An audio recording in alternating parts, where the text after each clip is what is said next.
An open-world Pokemon game has finally arrived in the form of Pokemon Scarlet and Violet. The resulting game is an interesting reworking of the traditional Pokemon gameplay for an open-world setting, but, as you'll soon find out, there's a chunk of things that disappoint about Pokemon Scarlet and Violet. Me, myself and I, Zoe Delanthe-Light, have been lucky enough to work with Eurogamer's fantastic Lottie Lynn on this review, the full version of which you can read on Eurogamer.net. This is a long one, so I'm just going to get right into it. Here's 7 things we liked and 4 things we didn't like about Pokemon Scarlet and Violet. Gone are the days of neatly organised routes funneling you from gym to gym, for, after completing the game's opening chapter, you're free to venture anywhere. Paldera is the largest region the series has seen so far, ranging from green fields to a windswept desert to a bamboo grove, and upon leaving the city of Mesagoza for the wilds, it does feel like you're on the cusp of a grand adventure. Navigating Paldea never feels like a chore either, in part thanks to your legendary Pokemon mount, Koraidon in Scarlet and Miraidon in Violet, allowing you to travel faster and to places your puny human legs could never reach. You'll gradually unlock the ability to climb cliffs, swim up rivers, and glide down from mountain peaks on this Pokemon's back. All of the locations on the horizon that you can glimpse from your legendary mount are reachable, and while you can set a destination on the overworld map, the minimap will only show a marker pointing in its direction. How you reach your destination is really up to you, creating the sense of carving out your own journey, rather than following a set path like in previous Pokemon titles. Though you will often find yourself being distracted by the siren call of a new Pokemon to catch or an item to collect, and before you know it, you're wandering through a new location. Okay, that's one good thing about the game out of the way. Now it's time to talk about one of the downfalls. The true arrow in Scarlet and Violet's side are the graphics and performance issues. At this point, saying the graphics in Pokemon games are disappointing feels akin to moaning about water being wet. Yeah, there are clearly locations which were meant to inspire awe, and it's in those places that the graphics prevent this feeling from ever manifesting. Despite the bright colours, Paldea has an inescapable blandness brought about by the basic textures and how, in many places, there's been no attempt to blend their transition together, leaving you staring at the perfectly straight line between rock and grass. The gameplay might be enough to distract you from the graphics, but what it can't hide are the frame rate drops.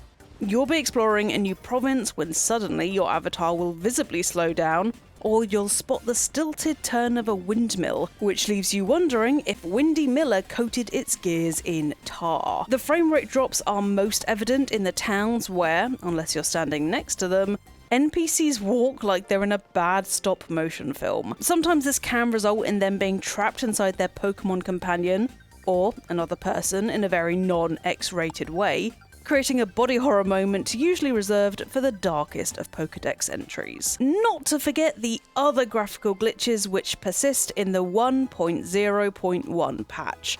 I would be fully immersed in the game only to have an opponent's face flicker uncontrollably, scenery jump into existence, or, during a victory celebration, have the ground clip out from beneath my feet. During these moments, it was like I'd been grabbed by the scruff of my neck and given a good shake. The fact is, Pokemon is a franchise which has the wealth, both in time and money, to fix these issues. When they're blatantly ignored, I can't help but feel like it sullies the overall quality of the games. A selection of mechanics assist you in Paldea, from making sandwiches, which provides useful boosts such as increased XP or extra power in raids for specific types, to auto-heal, a little feature I really came to appreciate due to how much it cuts down on menu hopping, as I can heal my Pokemon from the team list instead. Most notably, there's the Let's Go mechanic, where you send out your leading Pokemon to gather items and automatically battle wild Pokemon. Not only does this help grind Pokemon levels, since you don't have to physically take part in the battles, it also makes gathering materials such as fur, mucus, and, of course, flaps for crafting TMs easier. While TMs can still be found in the wild, presumably abandoned by forgetful trainers, crafting these items negates the worry of teaching a Pokemon an attack, only to realise it suited another's moveset far better. To give Paldea its size, both physically and mechanically, Scarlet and Violet has had to sacrifice its depth. Despite the numerous buildings you'll see, you can barely enter any, and you most definitely can't scour through people's trash. Trust me, I've tried. If you could get a concussion from running face first into doors in these games, my avatar would have a permanent forehead bruise. Sorry, girl. Most of the buildings you can enter are shops, and even then you're met with a menu screen. It's one you'll quickly memorize too, because the same shops and restaurants are present across Paldea. Some even appear multiple times in the same city. I miss the snapshots I used to get from wandering into people's homes and learning about how they live alongside Pokemon. It's an element of immersion that Scarlet and Violet both severely lack because, instead of being bustling settlements, the towns feel like they're constructed out of the shoebox castles I used to make as a child. Slightly pretty on the outside, but hollow on the inside. There has been an attempt to bring life to the school you attend, namely Naranja Academy in Scarlet and Yuva Academy in Violet. Here you can take lessons on the game's mechanics and even delve into the history of Paldea, and in doing so you befriend the teachers and even unlock rewards for helping them with their troubles. The school is one of the only places where it truly feels like you get to know Paldea, helped by it being interwoven into one of the storylines. Yet, this atmosphere is undercut by how easy it is to forget the school even exists once you're free to roam. It's just more evidence that cultivating Paldea's lived-in richness and depth has unfortunately been left by the wayside.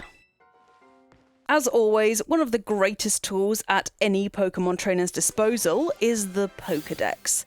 The photographs are a welcome addition to the Pokemon models, but best of all, it's been perfectly adapted for the game's open-world nature without losing any of the surprise that comes from discovering a new Pokemon. As you battle and catch new Pokemon, the Pokedex collects notes. Sometimes it's on a Pokemon connected to the new creature, such as an evolution, but other times there's no connection at all. Either way, while the note doesn't reveal its type or name, it will display the Pokemon's silhouette and, more importantly, its location. This is an excellent way to encourage exploration or hint at a Pokemon you might have missed, especially since the Pokemon radar only tells you which ones are nearby, not their exact locations, so you can still experience the thrill of the hunt. The populace of Paldea haven't fared much better than its shoebox towns. While the towns do feel full of people, with NPCs wandering down the roads or sitting on a bench with their Pokemon, barely any have something to say. Those who can talk are divided into two categories: white chat boxes, where the speaker only has surface level dialogue, and golden chat boxes, which means the character offers some kind of feature, be it a trade or useful item. While this differentiation does save time, it's a disappointing realization that I've gone from heavily exploring a town, chatting with every local in hopes of uncovering their secrets, to ignoring anyone who hasn't been gilded with gold. Aside from Generation 9, Scarlet and Violet also introduces a new battle mechanic in the form of Tera types. Activated via the Tera Orb, this will transform your Pokemon into a crystal-like figure adorned with a crown representing its Tera type. It genuinely looks amazing. Every Pokemon has a Tera type. For single-type Pokemon, it will usually match their type, while for dual types, it will be their primary type. After using the Tera Orb, referred to as terastallizing, the Pokemon's type will change into its Tera type. In doing so, moves categorized under this Tera type will become more powerful, while others, and certain abilities, will change. Okay, I've said the word type way too many times now. This creates a range of strategic possibilities. Do you build a Pokemon's moveset around its Tera type, or do you change it in the hope of surprising your opponent? Matters are further complicated by two facts. The first being that you won't know a Pokemon's Tera type until it's activated, and, secondly, the Tera Orb can only be used once before it needs recharging, With these rules in mind, you face a new conundrum. When do I terrestrialize my Pokemon?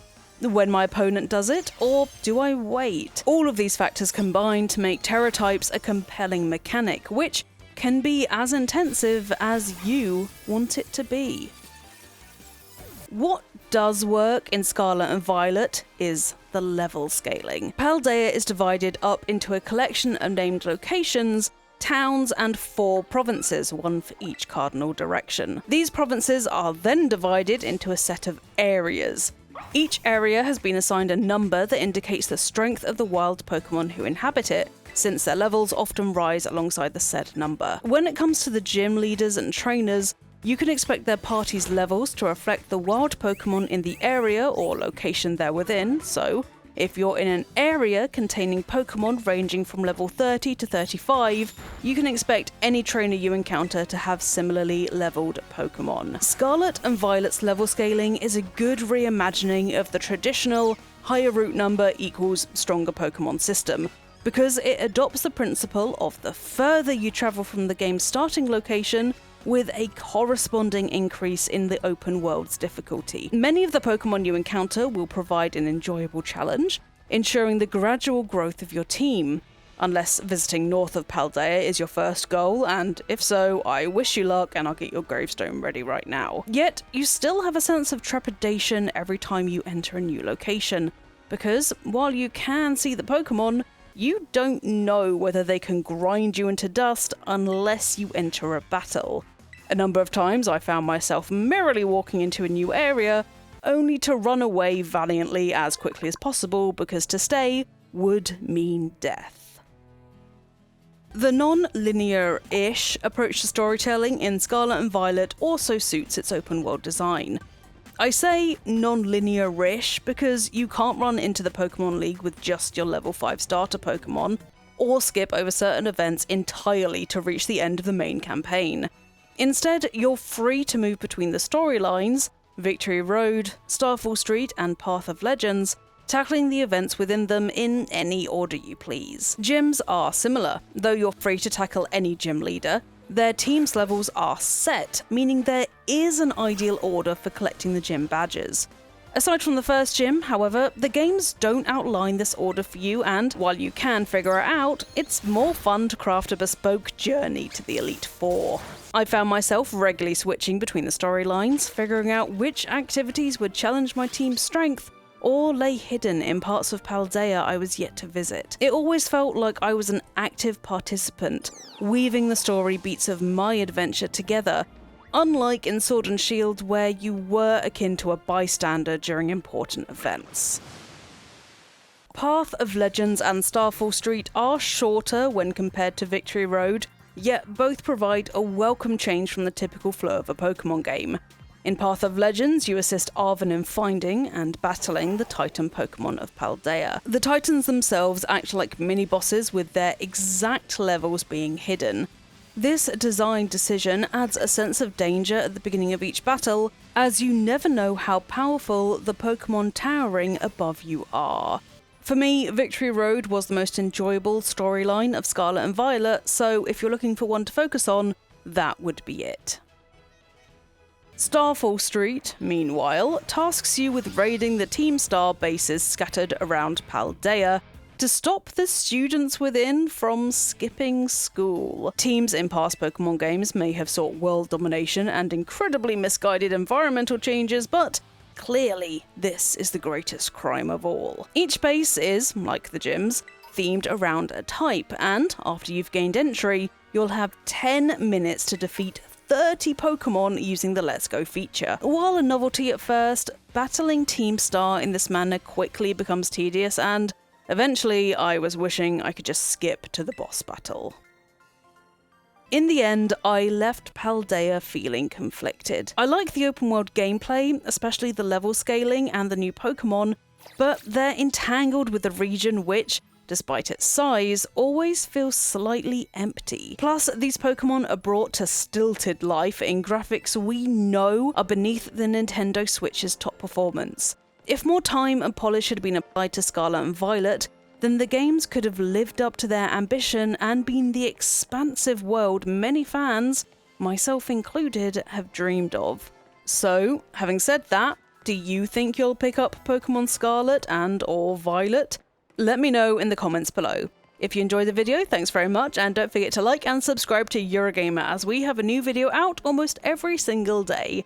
Now, I'm going to go and smush my face into Fido because they're so goddamn cute, so I'll see you lot next time.